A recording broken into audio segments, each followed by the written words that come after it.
एक छोटे से गांव में रवि नाम का एक लड़का रहता था। उसका घर बहुत छोटा था और परिवार भी बहुत गरीब था। लेकिन रवि के दिल में एक बहुत बड़ा सपना था, कुछ बड़ा बनने का। रवि की माँ दिन भर मेहनत करती थी ताकि घर का खर्च चल सके। रवि अपनी माँ की मेहनत देखता था और सोचता था कि एक दिन वो ऐसा कुछ करेगा जिससे उसकी माँ को मेहनत न करनी पड़े। जब रवि दूसरे बच्चों को अच्छे बैग और नई किताबों के साथ स्कूल जाते देखता था तो उसके मन में भी पढ़ने और आगे बढ़ने की इच्छा और मजबूत हो जाती थी।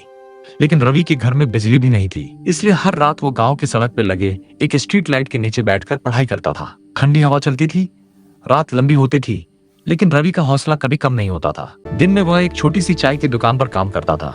वो गिलास धोता, चाय बनवाने में मदद करता और थोड़ा पैसा कमाता था। लेकिन जैसे ही उसे थोड़ा खाली समय मिलता, वह तुरंत अपनी किताबें खोलकर पढ़ने लग जाता। गांव के कई लोग उसका मजाक उड़ाते थे।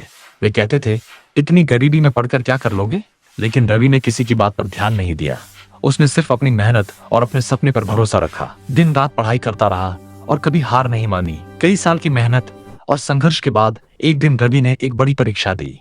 वो परीक्षा उसके जीवन का सबसे बड़ा मौका थी और आखिरकार वो दिन भी आ गया जब परीक्षा का परिणाम आया।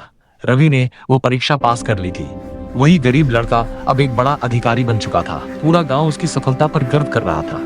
उसकी माँ की आंखों में खुशी के आंसू थे। अब रवि अपने गांव के बच्चों को पढ़ने के लिए प्रेरित करता है। वो उन्हें बताता है कि सपने गरीब या अमीर नहीं होते। अगर मेहनत सच्ची हो और हौसला मजबूत हो तो कोई भी इंसान अपने सपनों को सच कर सकता है।